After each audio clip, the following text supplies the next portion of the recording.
Faith Dialogue, a public affairs program at the crossroads of religion and life, a series highlighting the cultural and social interaction between the worshiping and religious communities in and around the capital city. The Austin Faith Dialogue is brought to you by the Austin Metropolitan Ministries in cooperation with KTBC. Join us now in Austin Faith Dialogue. Welcome to this edition of Austin Faith Dialogue. We've all seen the movie or seen a cartoon that says, "Person overboard, throw him a lifeline." That's what we want to do on Austin Faith Dialogue today. We want to talk to you about throwing a person a lifeline, a way of allowing people to be independent and knowing the freedom that all of us want to have in our lives. I have with me three guests who I'd like you to meet at this time. Fred Gramp is coordinator of volunteer services for Lutheran Social Service of Texas. And Pat Hinton is with Lutheran Social Service, and she also works as a coordinator of emergency response. And John Keene, he's a client with Lifeline. To the three of you, John and Pat and Fred, welcome to Austin Faith Dialogue. Thank you, Let's talk a little bit about what you're doing and how you're helping people. John, I understand you're a client with Lifeline. That's correct. What does Lifeline do for you? Well, it makes me independent. I mean, I can stay at home, and if I have something, I press this button here, and they call me up, and if I can't answer the phone, well, they'll send somebody over immediately. I understand that's called a personal help button. Yes. Before you had Lifeline in your life, what were you doing? Were you a little bit more concerned about what could happen to you? Well, I had a heart attack several years ago, and then I had another one about 4 years ago, and I decided I live alone, my wife passed away, and I decided I'd better have something that, you know, I live alone, and I found out about this through TUE, not the one I'm with right now, but I saw it advertised on TV and international, and I talked around to my doctor, and he says, well, the Lutheran Church has one, and so that's when I called this lady here. Well, we're interested in, as a faith community here in the Austin area, of holding up in front of the public some of the things that go on by the faith community for all people. And Pat, you are a coordinator of the emergency response. Tell us what you do with your agency. Well, I really kind of bring the Lifeline program together. I will take referrals, tell people about Lifeline, go out and do presentations at churches or various clubs. I install lifelines, I remove lifelines, I troubleshoot with lifelines. We've heard a lot about that term, lifeline, that word. Now tell us a little bit about that. Where does it come from, and how does that fit into the Austin community? We started our program about 10 years ago in connection with the Department of Human Resources. And at that time, we had 50 clients. Mm-hmm. And they did it as a pilot program to see how it would work. Mm-hmm. We now have 3 times that many. Yeah. DHR is involved in this then, Department of Human Resources, well, at the beginning. Are they still involved? Yes, they are. We still have a program with them. In fact, it's enlarged because we've picked up other areas. And they make referrals to you at Lifeline? They have a waiting list. They have people who come in who are receiving their services. Mm-hmm. And the emergency response service is one of those that are available for them to receive if they are eligible. And they have to go on a waiting list now. Mm-hmm. The demand is that great. There's a way. That's right. That's very demand interesting. is that great. What we're hoping to do is tell you and the viewing audience that this is a way that you might want to explore to find ways to be independent in your life, or someone you love, a friend or a family member who might need to have this resource in their life. And it's available to you. And there's a man by the name of Fred Gramp who works in volunteer coordination for this agency. And Fred, tell us how people might get involved on a volunteer level with Lifeline or other areas. Okay, well, we're trying to set up a volunteer coordinating network so we can have volunteers to interface with the people that are on our Lifeline program. And we need volunteers in different areas. One area could be just to be an operator, to take phone calls at our base station. The second way is... Let's not run on too fast. Okay, Fred, fine. Let's talk about... If I want to be an operator at the base station, what does that mean? I can volunteer my time to do that? That's correct. That's correct. We have 2 different monitors at our base station, and during the day we have full-time staff. But in the evening from 4 to 8 we only have 1 staff, and then from 8 in the evening until 8 in the morning we have Elder Haven staff that monitor the program. Pat was saying that it started with 50 clients. Now you have, what are we talking about? We're monitoring 1,400 now. 1,400 from Right. just the Austin area? No, that's what we monitor in the Austin area, but they're not all from the Austin area that we're monitoring. And what is the area that it covers? Well, we're monitoring from Corpus Christi, Lubbock, Midland, Odessa, San Antonio, and the Austin area. All right, so 1,400 units out there, then people who could send a message to your base station. And Pat, where is that base station located? The base station's at 38th and Cedar in the Austin Groups for the Elderly building there. With our base station, we contact each client individually, monthly, to check their unit to make sure it's working fine. So our staff stays quite busy making phone calls. And how many members do you have in a staff? 3, 4? We have 2 full-time members during the day and one person on from 4 to 9, and then during the night the respite staff covers the base station. It's covered 24 hours a day. All right, suppose that I am a son to John, all right, and I'm concerned that my father is all right, he likes to stay home, right, John, in your own apartment, you like to have that kind of independence, but we're concerned what's going to happen during the course of what if he should fall? What would we do now? I would like to describe a little bit of what happens. You're wearing that personal help button, and I have one of those here that I can show to the television audience, that this is the type of, again, we call it personal help button, correct? And a person can wear that on their wrist? I wear mine 24 hours a day.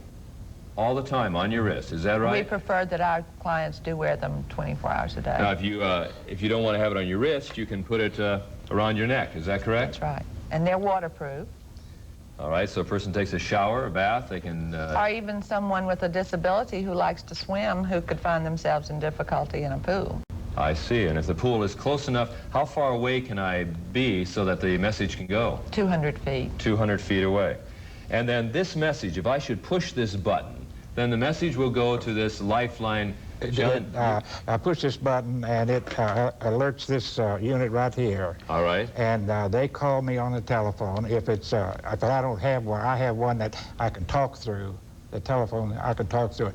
And if I talk to them, tell them, no, I need a doctor, I need this and that and the other, they'll in turn call my doctor. I may call an ambulance to pick me up, and they'll be there within about 10 minutes or more. Depends on how far you are, and they'll take you to whatever hospital you want to, and in the meantime they'll call your doctor and tell them that I'm going to the hospital. It's really like having a companion around, That's isn't right. it, John? Yes. And so it gives you a sense of... Well, like I have heart problem now, and I have diabetes, and I have arthritis, and you know, if I fall or something, well, all I have to do is push this thing here. It's pretty exciting, I think, that the faith community responds to the needs of people with such a device as this. Now, people watching the program would say they're a group of people and they don't have to be of one particular denomination or one particular faith. No. They can be of any faith, any background, and they can call, and they would call you, Pat. Is that correct? That's right. My youngest client's 21, and our oldest client's 102. Oh, my goodness. And so they would, quite how do they go about getting involved in Lifeline? They call me for information. They might want to have a brochure sent to them, or they might just want to talk over the phone, which is the majority of them do. They might want us to contact a family member, or it might be a family member calling us, wanting us to contact their mother or father about it. Okay, if I were John's son and I contacted you, then you would make that, even if I would say, I don't know, my dad will be open to this idea or my mother will be open to this idea, but you'll make the contact with the possible client. That's right, I would make the contact. I see. And if John said, well, I don't really feel comfortable with it, I don't know anything about it, I'll say, well, would you like for me to bring it over there and I'll show you how it works. Pat, how did you get into this very interesting work? What is your background? I graduated from St. Edward's University with a degree from New College, but I had certification in gerontology, which is dealing with the elderly. And so you've had a concern and interest out of your faith commitment for the elderly for a long time, is that right? I have. My mother worked with the elderly for many years. She was nursing home nurse, head RN in a nursing home, and I've been around the elderly most of my adult life. And I just think they're wonderful people.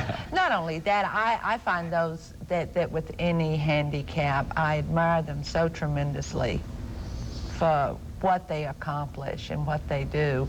And just like the people who are on our system, even the elderly, I look at some of those who are in their 90s, and I have one client who's 101, and they just amaze me. I'm not sure I'll ever get there, but you know, I think how optimistic they are and how wonderful they are, their whole attitude toward life. So you would go and make a call on them, right? That's right. And is there paperwork and forms and that type of thing? We fill out a form that has their medications, we have their allergies, we have their disabilities, besides their name, address, birth date, all emergency numbers.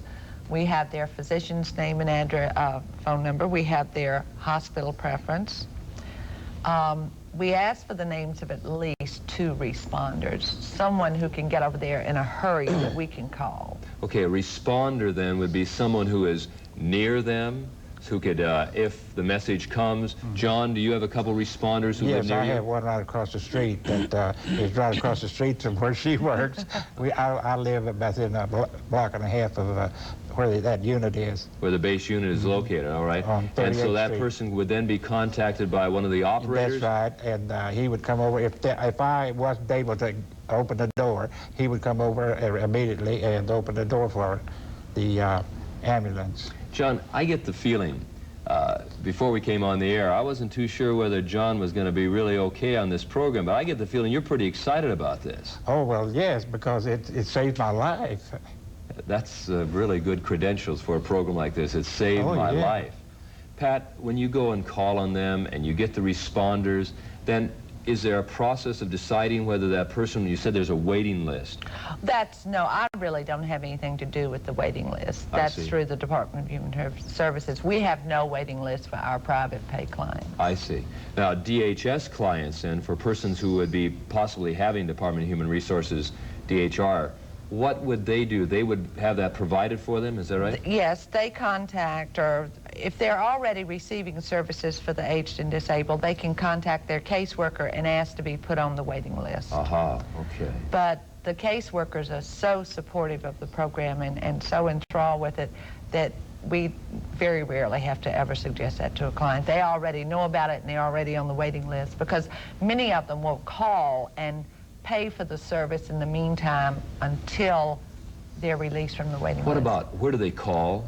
What is the phone number? The phone number for the base station, for the office is 458-6305. 458-6305. We want to repeat that again at the end of the program so people watching, if they have someone who would be interested in this program, might call. Now, if they are not going to go through Department of Human Resources, then they can go and they can buy this or rent this program, or how does that happen? No, we don't sell the units. We loan the units to them and they pay a monthly service fee. We have a fee of $22 for a unit that is non-voice. For this particular model, of which they're able to communicate with the base station without picking up their phone, that's $25 a month. Mm-hmm. And people have just been so enthusiastic about this unit. This was designed by 10 people. They had asked them, they said, if you had a Lifeline, what features would you want on it?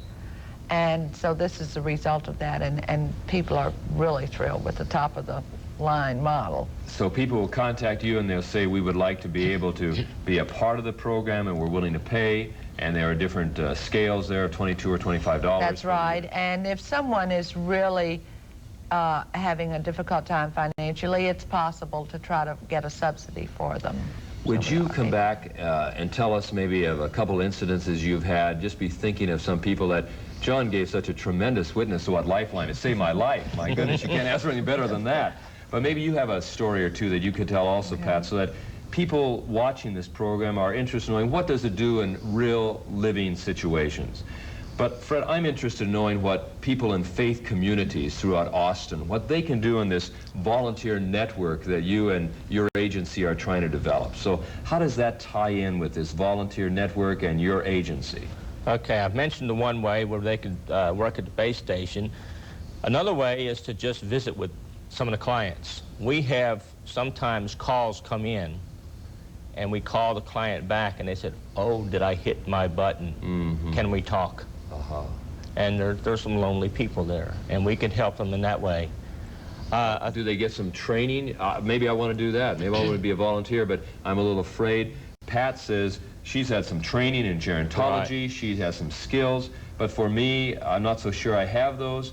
Would you give training? We do. We have a 10-hour training program that enables a person to understand a little bit about the unit, how it works, why it works like it does, how to interact with people, with the elderly, some of the things that crop up when you're talking with older people. How do I know about that? How do I find out that there's that possibility? Are those training sessions held in faith community worship buildings, or where are they? Right now, I'm holding them at different churches in different parts of the city, and I've also established magnet churches in Bryan College Station, in Brenham, in Waco, and in Llano.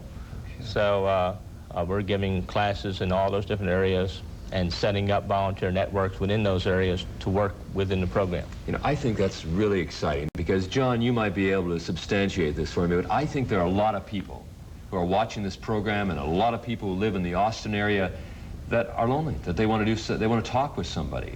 And I think that it'd be able to have an interfacing, Fred, as you were talking about, to have that person who is in this volunteer network and people are involved in their faith communities like each one of you watching the program are.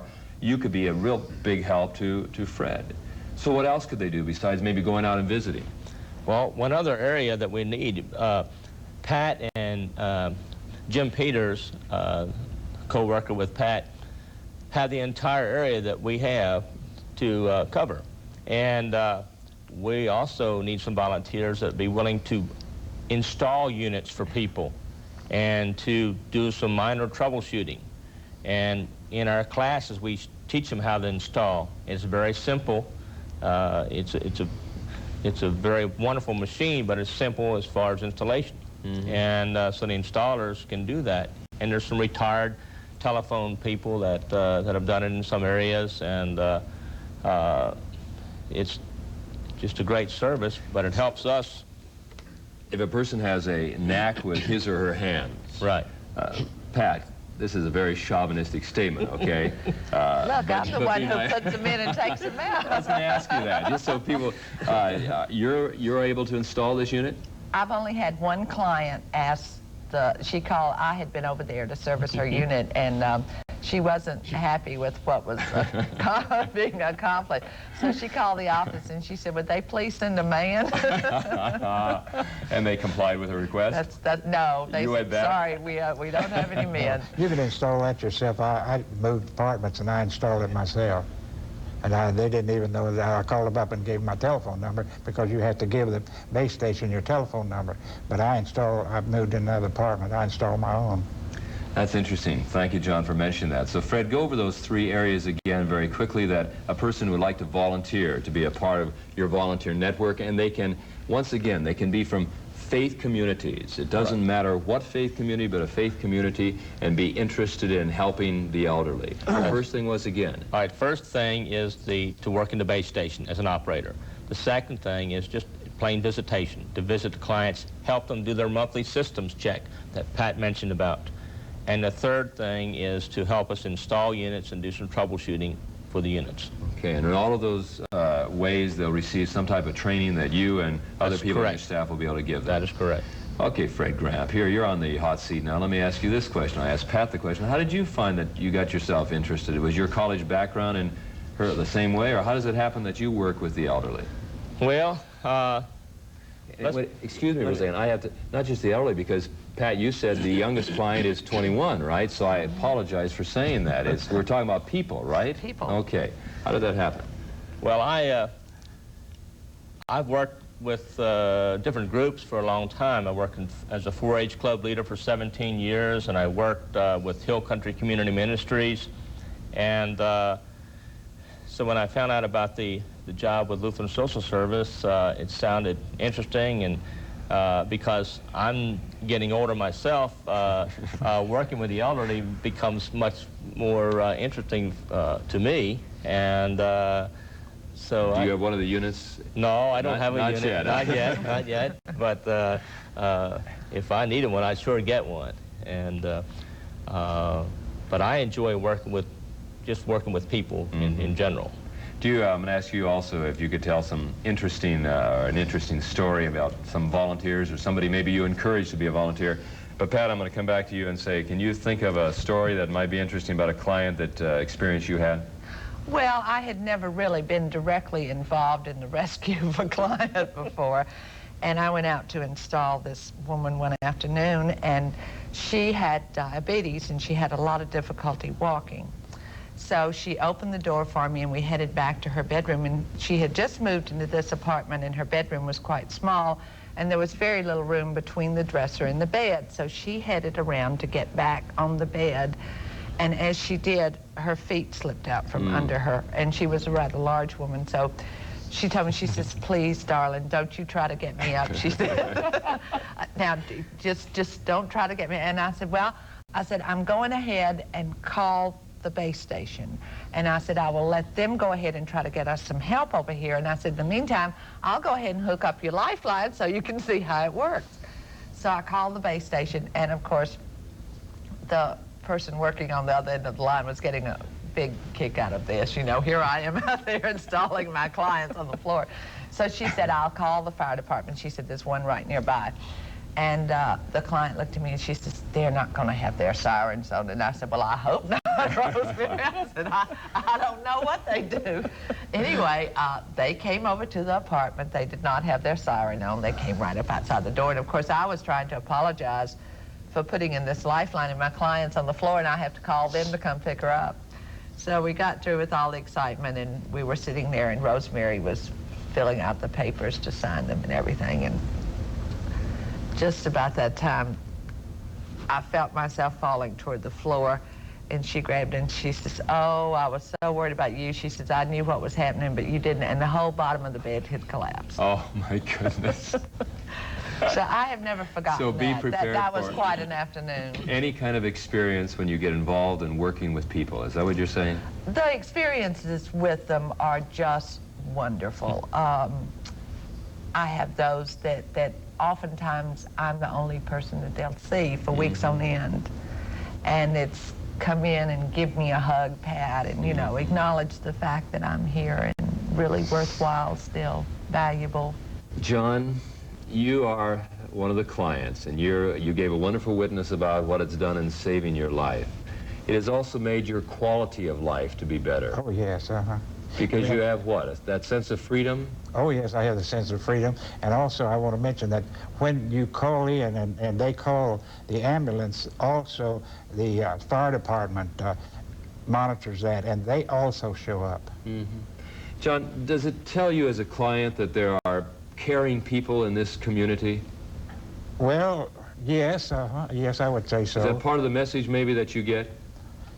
I think so, because every time I've talked to them, they've been most helpful. I mean, they go out of their way to be nice. And I'm very happy with it, because I couldn't live alone if I didn't have that. And one of your goals is to live out your life being by yourself and being free and independent. Is that right? That's right, Oh, I and appreciate I'm going to the hospital this weekend and for some minor surgery, and I'll know when I get home I've got somebody there with me. You have that lifeline, that companion. I'm really grateful that this agency, Lutheran Social Service, offers this for our community, but I think it's very important for us to recognize that it's for all people, right? Yes, I'm Episcopalian, and it's for anybody. They even allow Episcopalians Yeah, to they be part. You know, that's good to hear. What about, Fred, in closing, these volunteers? What will they receive if they volunteer and get involved in this network? Well, we're going to have a regular commissioning, going to have a certificate that they've finished a 10-hour training program, and we do recognize them as volunteers in our service program.